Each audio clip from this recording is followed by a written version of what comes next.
সাধারণ মানুষ চাইলে সবকিছুই হতে পারে।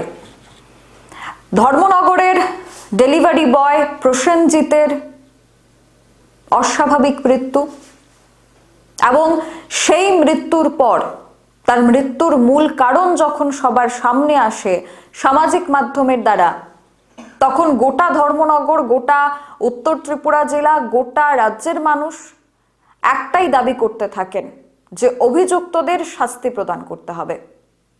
রাস্তায় নেমে আন্দোলন করতে তারা বাধ্য হন যাতে পুলিশের ঘুম ভাঙে, এবং সেটাই হয়েছে।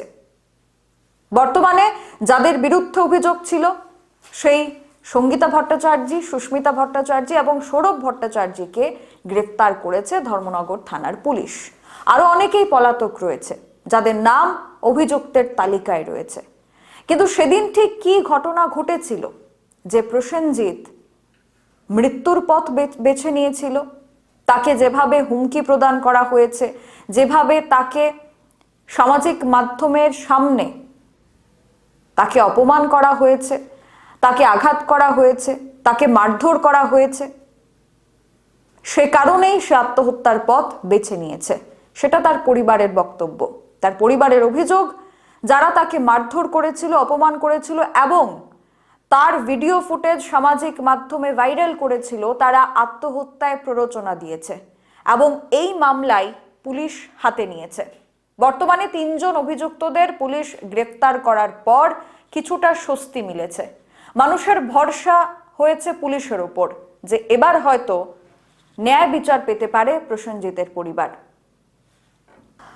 মাত্র 24 বছর বয়সী blue dart express courier service সংস্থার কর্মী প্রসেনজিৎ সরকার একটি পার্সেল ডেলিভারি করতে গিয়ে কি এমন ভুল করলো সে যে তার প্রাণ চলে যেতে হলো, তাকে আত্মহত্যার পথ বেছে নিতে হলো? তার কারণ কিছু যুবক যুবতী তাকে যেভাবে হেনস্থা করেছে। সঙ্গীতা ভট্টাচার্য, সুস্মিতা ভট্টাচার্য সহ সৌরভ ভট্টাচার্য এবং বেশ কিছু যুবক যুবতী সামাজিক মাধ্যমে তার ভিডিও ফুটেজ নিজেই তুলে ধরেছিল, আর তারপর জেগে ওঠে গোটা রাজ্য। সেই ভিডিও ফুটেজে প্রথমেই দেখা যায় সঙ্গীতা ভট্টাচার্য, সুস্মিতা ভট্টাচার্য এবং তার সাথে থাকা বেশ কিছু সাঙ্গপাঙ্গরা একেবারেই ধেয়ে যায় প্রসেনজিতের দিকে, কোনো কথা ছাড়াই তার উপর আক্রমণ করে বসে এবং তারপর তাকে হুমকি এবং তাকে ভাইরাল করে দেওয়ার হুমকি প্রদান করা হয়। ঘটনাস্থলে প্রসেনজিৎ তার দোষ স্বীকার করে নিলেও প্রকাশ্যে তাকে কানে ধরে উঠবস করতে বাধ্য করে সঙ্গীতা এবং তার সাঙ্গপাঙ্গরা। গোটা ঘটনাটি মোবাইলে রেকর্ড করে নেওয়া হয়। স্থানীয় এক ব্যবসায়ী জানিয়েছেন, সেদিন এই ঘটনা চলাকালীন সময় প্রসেনজিৎ বারবার সঙ্গীতার কাছে ক্ষমা চাইলেও প্রসেনজিৎকে মারধর করা হয় এবং তার ভিডিও মোবাইলবন্দি করে গ্রাহক এবং তার সঙ্গীরা। ব্যবসায়ী আরও জানিয়েছেন যে মহিলাদের সঙ্গে অপব্যবহার করার জন্য আইনি ব্যবস্থা নেওয়া যেতে পারে।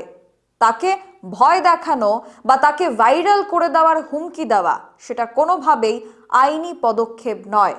কানে ধরে উঠবস করা সত্ত্বেও সেই ভিডিও সামাজিক মাধ্যমে ছড়িয়ে যায়, আর তার খবর জানার কিছুক্ষণের মধ্যেই প্রসেনজিৎকে আর দেখতে পাওয়া যায়নি। বেপাত্তা হয়ে যায় ছেলেটি। খুঁজতে খুঁজতে রবিবার ভোরবেলা বাড়ি থেকে মাত্র 50 মিটার দূরে একটি গাছে ঝুলন্ত অবস্থায় তার মৃতদেহ দেখতে পায় পরিবারের লোকজন। মৃতের বাবা নেপাল সরকার 3 জন মহিলা এবং 2 জন পুরুষের বিরুদ্ধে স্থানীয় থানায় খুন এবং খুনের প্ররোচনা অভিযোগ এনে মামলা দায়ের করেন গত রবিবার। সেই মহিলারা হলেন সঙ্গীতা ভট্টাচার্য, সুস্মিতা ভট্টাচার্য, সৌরভ ভট্টাচার্য সহ তার সাঙ্গপাঙ্গরা। প্রসেনজিতের বাবা নেপাল সরকার খোদ থানায় দাঁড়িয়ে থেকে এই মামলা করেন।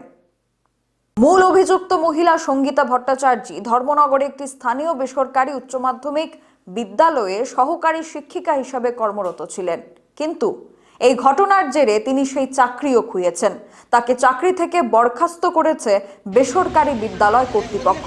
তার কারণ গোটা জেলা, গোটা রাজ্যের মানুষ বুঝতে পেরেছে যে আদতে ভুল কার বা কাদের ছিল। অবশেষে পলাতক অভিযুক্তদের পুলিশ গ্রেফতার করতে সক্ষম হয়। 3 জন গ্রেফতার করা হয়েছে, সুস্মিতা ভট্টাচার্য, সঙ্গীতা ভট্টাচার্য এবং সৌরভ ভট্টাচার্য, কিন্তু পলাতক রয়েছে তার অন্যান্য সাঙ্গপাঙ্গরাও। আর সে কারণেই মানুষ আশ্বস্ত হয়েছে, পুলিশের উপর ভরসা করতে পেরেছে যে প্রভাব বিস্তারকারী কিংবা সামাজিক মাধ্যমে উপহাস করা কিংবা কাউকে বেআইনিভাবে তাকে শাস্তি প্রদান করা, আইন নিজের হাতে তুলে নেওয়া, সেটাও যে কতটা গুরুতর অপরাধ হতে পারে। হয়তো এই ঘটনার পর অনেকেই সাবধান হয়ে যাবেন। এখন দেখার বিষয়, প্রসেনজিৎ সরকার মাত্র 24 বছরের একটি ছেলে, তার প্রাণ যেভাবে চলে গেছে, সে তার ন্যায় বিচার পায় কিনা। বর্তমানে ন্যায় বিচারের অপেক্ষায় রয়েছে তার গোটা পরিবার, তার বাবা, মা, বোন। এবং অন্যদিক থেকে যখন সাধারণ মানুষ আন্দোলন করেন, থানা ঘেরাও করেন, তখন প্রসেনজিতের পরিবারের লোকদের লাঠিচার্জ করা হয়েছে, প্রসেনজিতের বোনের ওপরও আক্রমণ করেছে পুলিশ। পুলিশের এই ভূমিকায় আরো ক্ষুব্ধ হয়েছিলেন শহরের মানুষ, কিন্তু তারপর পুলিশ মাথা নোয়াতে বাধ্য হয়। তার কারণ, কে অন্যায় করেছে এবং কাকে শাস্তি প্রদান করা প্রয়োজন সেটা বুঝতে পেরেই পুলিশ একেবারেই অ্যাকশন মোডে এসেছে বর্তমানে। দেখার বিষয় যে প্রাপ্য শাস্তি হয় কিনা, ন্যায় বিচার পায় কিনা প্রসেনজিৎ সরকারের পরিবার, এবং আগামী দিনে এই ঘটনার পর অন্যরাও যাতে সাবধান হয় সেটাও লক্ষ্য রাখতে হবে। এখনকার মতো স্পেশাল রিপোর্ট নিয়ে বিদায় নিচ্ছি। পরবর্তী খবরাখবরের জন্য চোখ রাখবেন সোশ্যাল বাংলায়। নমস্কার।